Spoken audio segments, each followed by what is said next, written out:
నిన్నే అడుగుతున్నానమ్మా, చెప్పమ్మా. యశోదను ఎక్కడైనా చూసావా? లేదు సార్, ఇక్కడెక్కడ చూడలేదు. మరి ఎక్కడుందో నీకేమైనా తెలుసా? యశోదమ్మని ఒకరోజు బంజారా హిల్స్ దగ్గర చూశాను సార్. బంజారా హిల్స్ దగ్గర చూసావా? అవును సార్, బంజారా హిల్స్ దగ్గరే చూశాను. సరేనమ్మా, నేను వెళ్ళి బంజారా హిల్స్లోనే వెతుకుతాను. సరే సార్.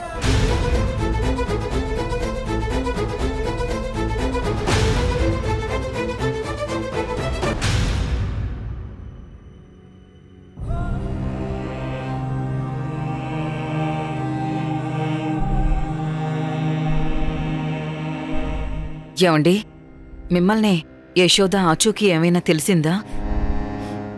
రాయిలా మనసు మారిపోయిన నీ కొడుక్కి కనిపించింది కానీ నాకు కనిపించలేదు. ఆ కాల్ని మొత్తం వెతికాను, చాలామందిని అడిగాను, రకరకాల సమాధానాలు నాకు ఎదురయ్యాయి. యశోద మాత్రం ఎదురవ్వలేదు.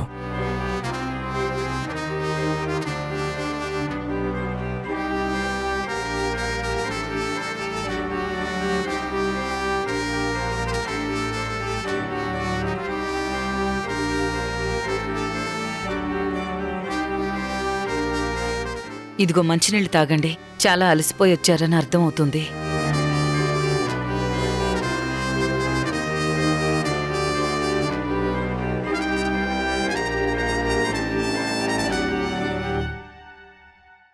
దాక్షాయణి, నువ్వు నందు స్వతహాగా చాలా మంచివాళ్ళు. కానీ మీ ఇద్దరు యశోదతో పాపని వాళ్ళ అన్నయ్యకి ఇచ్చేయమని చెప్పారు. మీ మాట వినలేదు కాబట్టి యశోద మీద మీకు కోపం పెరిగింది. ఆ కోపం కాస్త పోను పోను ద్వేషంగా మారింది. నవమి దగ్గరే తీయటి మాటలు చెప్తూ మీతో తిరుగుతుంది కాబట్టి నవమి మీకు నచ్చింది. కానీ నిజానికి యశోద లాంటి మంచి అమ్మాయి మనకెక్కడా దొరకదు దాక్షాయణి. నా మాట విను. ఒకే ఒక్కసారి తన్ని ఈ ఇంటి కోడలుగా ఒప్పుకోండి. ఇక మీదట ఎప్పుడు ఇలాంటి తప్పు జరగకుండా నేను చూసుకుంటాను. యశోదని మన ఇంటికి రమ్మని చెప్దాం దాక్షాయణి. చూడండి, మీరు అలసిపోయి వచ్చారని మంచినీళ్ళిచ్చాను. మీరు యశోదని వెతకలేక తిరిగి తిరిగి అలసిపోయి వచ్చారని జాలితో ఆ యశోదని ఇంట్లోకి తీసుకురాలేను. అది జరగని పని. మీరు జరిగే వాటి గురించి మాట్లాడితే బావుంటుంది. చూడు దాక్షాయణి, యశోద ఆ చిన్నపిల్లతో అంత చిన్న కాలనీలో ఎలా ఉంటుందో నాకైతే అర్థం కావడం లేదు. యశోద ఉన్న 100 కోట్ల ఆస్తిని కూడా వదులుకొని మన చేతిలో పెట్టింది. చిన్నపిల్ల అన్నాక ఎన్నో అవసరాలుంటాయి, ఆడపిల్ల అన్నాక ఎన్నో భయాలుంటాయి. వాటన్నిటి గురించి ఆలోచిస్తూ యశోద ఎన్ని కష్టాలు పడుతుందో తలుచుకుంటేనే చాలా బాధగా ఉంది దాక్షాయణి. ఇదిగో, నేను పదే పదే చెప్తున్నానని మీరు కోప్పడొద్దు. కోప్పడినా నాకేమీ కాదనుకోండి. కానీ నవమి అనే అమ్మాయి గొప్ప సైంటిస్టు. ప్రపంచమంతా ఇప్పుడు నవమి పేరు మారుమోగిపోతుంది. అలాంటి అమ్మాయిని పెళ్లి చేసుకుంటే మనవాడి భవిష్యత్తు బావుంటుంది, మనము ఆనందంగా ఉంటాం. అలా కాకుండా నవమితో పెళ్లి రద్దు చేసుకుంటే తను చాలా బాధపడుతుంది. మీరంటారు కదా ఉసురు తగులుతుంది అని, అది ఖచ్చితంగా మనకు తగులుతుంది. కాబట్టి నవమీనే మన ఇంటి కోడలు. మరి యశోద ఉసురు తగలదా దాక్షాయణి? ఎందుకు నువ్వు ఒకవైపే ఆలోచిస్తావు, ఇంకోవైపు ఎందుకు ఆలోచించావు? అబ్బబ్బబ్బా, మీకు సమాధానాలు చెప్పి చెప్పి నా ఆయుష్ కాస్త తగ్గిపోతుంది. నన్ను వదిలేయండి.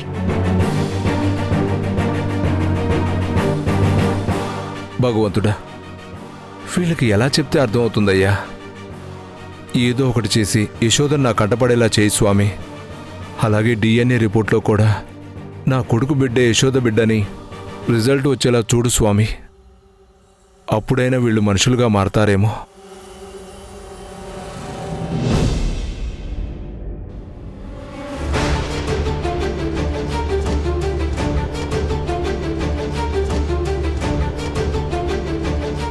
యశోదను కలవడానికి వాళ్ళ మామయ్య గారు ఎందుకు వచ్చుంటారు? యశోదమ్మ ఎక్కడుందో తెలుసుకోవడానికి నందాబాబు గారు ఏమైనా భద్రాచలం గారిని పంపించుంటారా? యశోదమ్మ తన జీవితం తను బతుకుతున్నా నందాబాబు గారు ఇంకా ఎందుకు యశోదమ్మ వెంటపడుతున్నారు? యశోదమ్మను తన జీవితంలో వద్దనుకున్న నందాబాబు గారు ఇప్పుడు యశోదమ్మ గురించి ఎందుకు పంపించుంటారు? ఒకవేళ నేనేమైనా తప్పుగా అర్థం చేసుకున్నానా? భద్రాచలం గారి మొహం చూస్తే అలా అనిపించలేదే. కానీ ఎందుకైనా మంచిదని నేనే అబద్ధం చెప్పాను. యశోదమ్మ వస్తే కాని భద్రాచలం గారు ఎందుకొచ్చారో తెలీదు.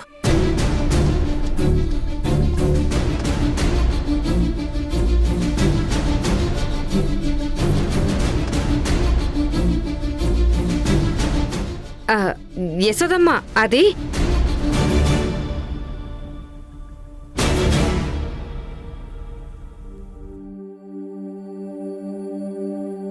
బుజ్జమ్మ అమ్మమ్మే కదా నీర్జా, నిన్నేం అన్నదులే. నన్ను చూసి భయపడుతున్నావా? అవును బుజ్జమ్మ, మొన్న టైర్ తీసుకున్నప్పుడు కోపంగా అరిచావు కదా, అదే మనసులో పెట్టుకుంది. నిన్ను చూసినప్పుడు భయపడుతుంది. అయ్యో బంగారు తల్లి, నేను నిన్నేం అననమ్మా. కావాలంటే నా మనవడికి చెప్పి ఆ టైర్ని నీకే తెచ్చిమ్మంటాను. అప్పుడు నీకిష్టం వచ్చినంతసేపు ఆడుకో, సరేనా? నిజమా? అవును బంగారు తల్లి, నిజమే. ఏంటి బుజ్జమత్తా, మా ఇంటి దగ్గర ఎదురు చూస్తున్నావు? నాతో ఏమైనా పనుందా, లేదా అక్కతో ఏదైనా మాట్లాడాలా? నీతో పనేం లేదులే కోళ్ళా, నేను యశోదమ్మతో మాట్లాడదామని వచ్చాను. ప్రేమ, పాపని కొంచెం లోపలికి తీసుకువెళ్ళవా? అలాగే అక్క. నీరజ, పద వెళ్దాం. చెప్పు బుజ్జమ్మ, ఏమైంది? ఏదైనా ముఖ్యమైన విషయమా? అవునమ్మా, నిన్ను వెతుక్కుంటూ నువ్వెక్కడున్నావో తెలుసుకోవాలని మీ మామయ్య గారొచ్చారు.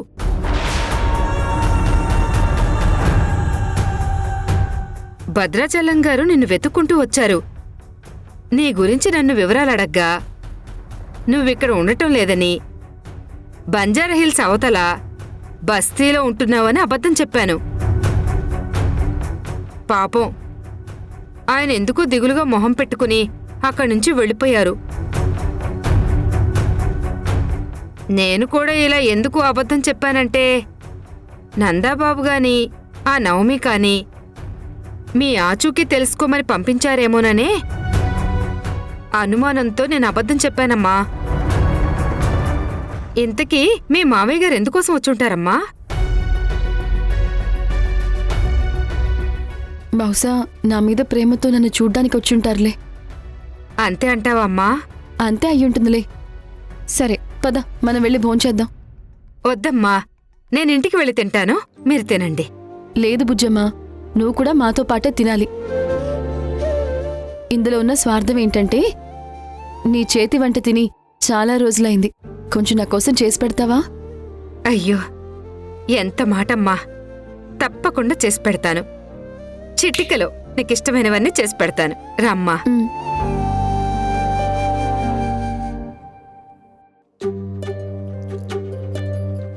మావయ్య గారు ఒక్కరే నా కోసం వచ్చారా? అంటే ఏమైనా కారణం ఉండుంటుందా? ఒకసారి మావయ్యకి ఫోన్ చేస్తే సరిపోతుందేమో. ఒకవేళ మావయ్య నెంబర్ ఏమైనా మారుంటుందా, లేక అదే నెంబర్ ఉందా? ఫోన్ చేసి చూద్దాం.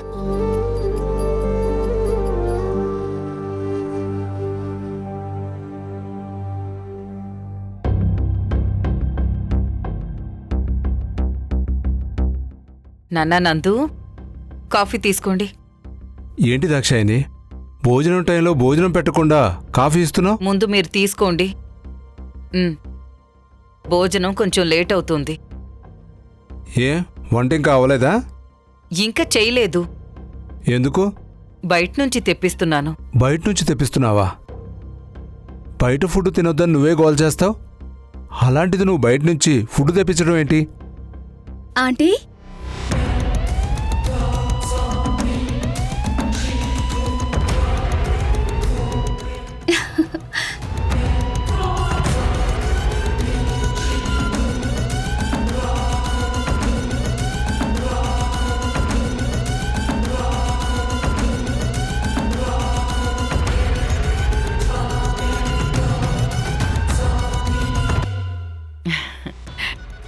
రా నవమి.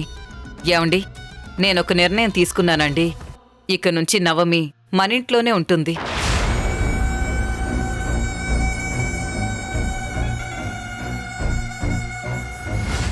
అదేంటి దాక్షాయిని, తను మన ఇంట్లో ఉండటం ఏంటి?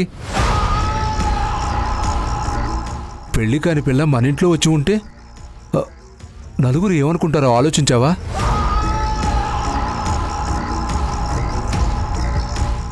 నీకు రాను రాను ఆలోచన తక్కువై పిచ్చి ఎక్కువ అవుతుంది.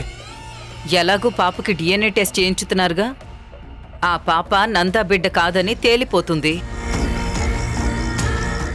ఆ తర్వాత ఎలాగూ నవమి మన ఇంటి కోడలిగా ఈ ఇంట్లో ఉండాల్సిందేగా. 4 రోజులు ముందే వచ్చిందనుకోండి. నలుగురు గురించి నాకు అనవసరం. నా కొడుకు ఆనందమే నాకు ముఖ్యం. శబాష్, నువ్వు సూపర్ దాక్షాయిని. నీకు ఎలా నచ్చితే అలా మాట్లాడేస్తావా? ఒక మాటకంటూ కట్టుబడి ఉండటం నీకు రాదా? అవును, ఇప్పుడు నేనేమన్నానని ఇంత వెటకారంగా మాట్లాడుతున్నారు? నీ ముద్దుల కొడుకు ఒకానొక సమయంలో యశోదను ప్రేమిస్తున్నానని ఇంటికి తీసుకొస్తే నలుగురు ఏమనుకుంటారా అని చెప్పి యశోదను ఇంటి కోడలుగా యాక్సెప్ట్ చేయకుండా బయటికి పంపించేయాలని చూశావు. కానీ ఇప్పుడు ఆ నలుగురితో నాకు అవసరం లేదు, నా కొడుకు ఆనందమే నాకు ముఖ్యం అంటున్నావు.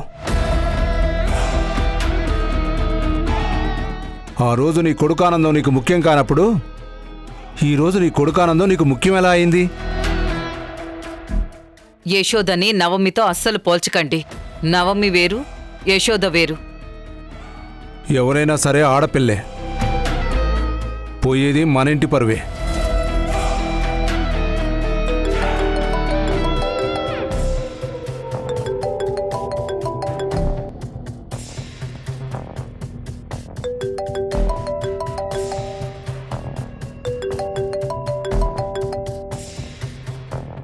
హలో మావయ్య, నేను యశోదని.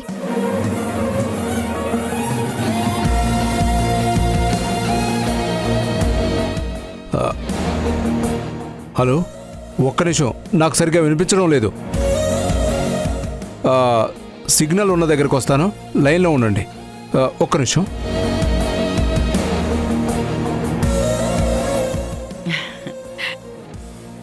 కూర్చొని మాట్లాడుకుందాం. ఇంకేంటి, హ్యాపీయా? ఇంటికొచ్చేసావు కదా. హలో మావయ్య, నేను యశోదని. వినపడుతోందా? యశోద, చెప్పమ్మా, ఎలా ఉన్నావు? ఎక్కడున్నావమ్మా? పాప ఎలా ఉంది? నేను పాప అంతా బానే ఉన్నాం మావయ్య. నా కోసం మీరింటికి వచ్చారట కదా, బుజ్జమ్మ చెప్పింది. అంటే నువ్వు ఆ ఇంట్లోనే ఉంటున్నావమ్మా? అవును మావయ్య, నేను అక్కడే ఉంటున్నాను. కాకపోతే పాపని బయటికి తీసుకుని వెళ్ళాను. మరి బుజ్జమ్మ ఎందుకు అబద్ధం చెప్పింది? బుజ్జమ్మ కావాలనే చెప్పిందిలేండి మావయ్య. అదంతా నేను తర్వాత చెప్తాను. ఏంటి మావయ్య, ఏదైనా ముఖ్యమైన విషయమా? ఇల్లు వెతుక్కుంటూ వచ్చారట? అవునమ్మా, చాలా ముఖ్యమైన విషయం, నీతో మాట్లాడాలి. సరే మావయ్య, అయితే నేను సాయంత్రం మా వీధి చివరన్న గుడికొస్తాను. వీలైతే అక్కడికి రండి మావయ్య. సరేనమ్మా, నేను తప్పకుండా వస్తాను. మావయ్య, నందా బావున్నాడా?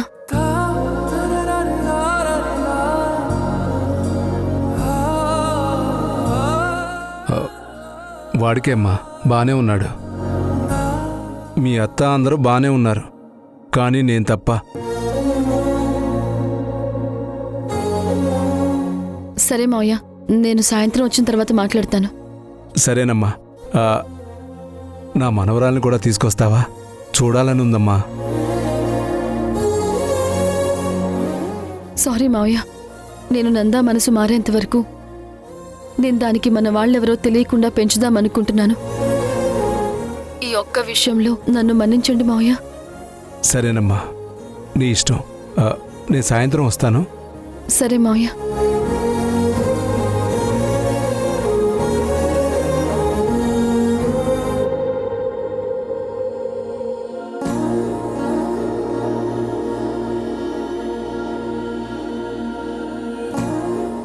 మావయ్య గారు నాతో మాట్లాడాలి, కలవాలి అన్నారు. అది దేని గురించి అయి ఉంటుంది? ఒకవేళ జరిగిందేదో జరిగిపోయింది, నంద అడిగినట్టు విడాకులు ఇచ్చేయమని అడుగుతారా? అత్తయ్య మావయ్య మనసును కూడా మార్చేసిందా అని భయమేస్తోంది స్వామి. ఇప్పటి వరకు ఆ ఇంట్లో నేను ప్రేమించినవాడు నా వైపు నిలబడలేకపోయినా తండ్రి స్థానంలో మావయ్య నిలబడి ఉన్నారని ధైర్యంతో ఉండేదాన్ని. కానీ ఇప్పుడు మావయ్య విడాకులు ఇచ్చేయమంటే మాత్రం ఆ ధైర్యం పోయి నిస్సహాయరాలిగా మీ ముందు ఇలాగే నిలబడిపోవాల్సి వస్తుంది. అది జరగకుండా చూడు స్వామి.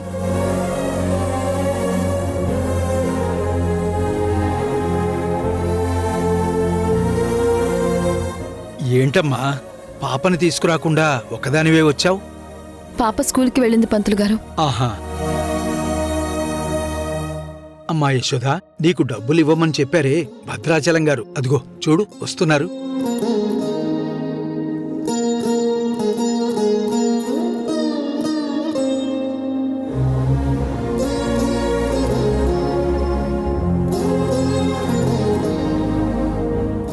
ఏంటమ్మా, ఎలా ఉండేదానివి ఎలా అయిపోయావు? నేను ఇలా చూస్తుంటే నా గుండె తరుక్కుపోతుంది. అయ్యో మావయ్య, నేను బాగానే ఉన్నాను. నాకేమైంది? నేను నవ్వుతూ బానే ఉన్నాను. నీ గుండెల్లో బాధ పెదాల మీద వచ్చే చిరునవ్వుని కప్పిపెట్టడానికి ప్రయత్నిస్తుందమ్మా.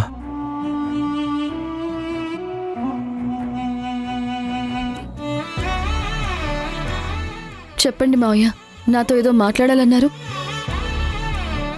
మీరేం మాట్లాడతారో అని చాలా టెన్షన్గా ఉంది. ఎందుకమ్మా అంత టెన్షను? నేను చెప్పేది నీకు సంతోషం కలిగించే వార్తే. ఏంటి మావయ్య అది? చెప్పండి మావయ్య. నందా నవమిని పెళ్లి చేసుకునన్నాడా? నన్ను పాపని ఇంటికి తీసుకురమ్మన్నాడా? తనొచ్చి మమ్మల్ని పిలవడానికి ముఖం చెల్లక మిమ్మల్ని పంపించాడా? అంతే కదా మావయ్య? నాకు తెలుసు మావయ్య, నందా చాలా మంచోడు. మధ్యలో ఎవరెవరో మాటలు విని తను నా మీద ప్రేమను చంపుకున్నాడు, కోపాన్ని పెంచుకున్నాడు. ఎంతైనా మీ కొడుకు కదా మావయ్య, ప్రేమని పంచడంలో ఎప్పుడూ ముందే ఉంటాడు. చూడమ్మా, వాడు నా కొడుకు కానే కాదు. అవునమ్మా, వాడు నా కొడుకు కానే కాదు. ఎప్పుడైతే వాడు నిన్ను ఇంటి నుంచి వెళ్ళిపోమన్నాడో ఆ క్షణమే నా కొడుకు స్థానంలో వాడు లేడు. మళ్ళీ నిన్ను తన భార్యగా ఇంట్లో అడుగుపెట్టమని ఎప్పుడైతే చెప్తాడో అప్పుడే మళ్ళీ వాడు నా కొడుకు అవుతాడు. అంటే నందా నన్ను కాని పాపను గాని ఇంటికి రమ్మని లేదన్నమాట? లేదమ్మా.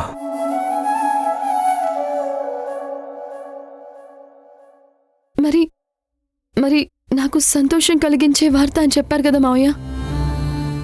అవునమ్మా, సంతోషం కలిగించే వార్తే. నేను చెప్పేది పూర్తిగా విను. పాపకి నందుకి చేయించే DNA టెస్ట్లో పాప నందా కూతురు కాదని తెలిస్తే వెంటనే నవమిని పెళ్లి చేసుకోవడానికి సిద్ధపడుతున్నాడు.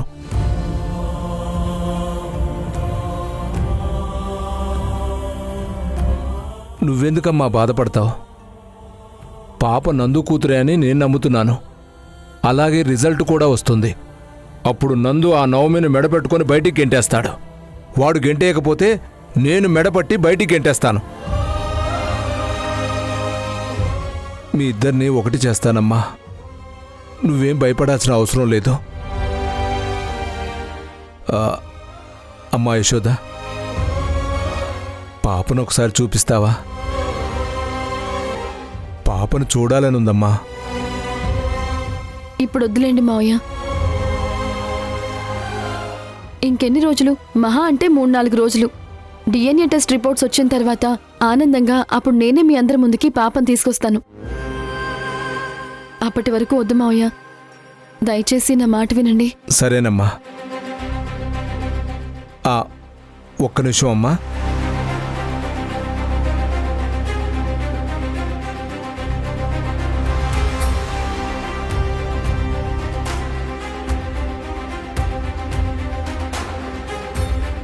చూడమ్మా, ఇందులో పాపకి పట్టులంగా పట్టీలు బంగారు గొలుసు ఉన్నాయమ్మా.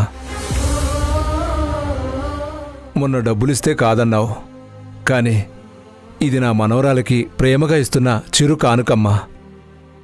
కాదనుకు తల్లి. సరే మావయ్య.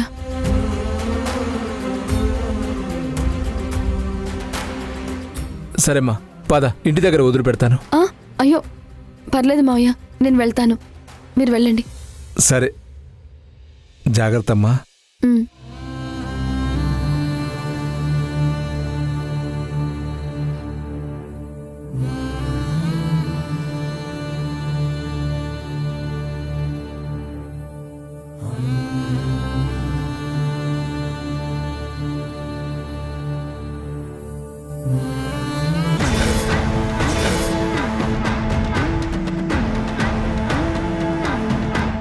యశోద, నందా, యశోదా ఎవరతను?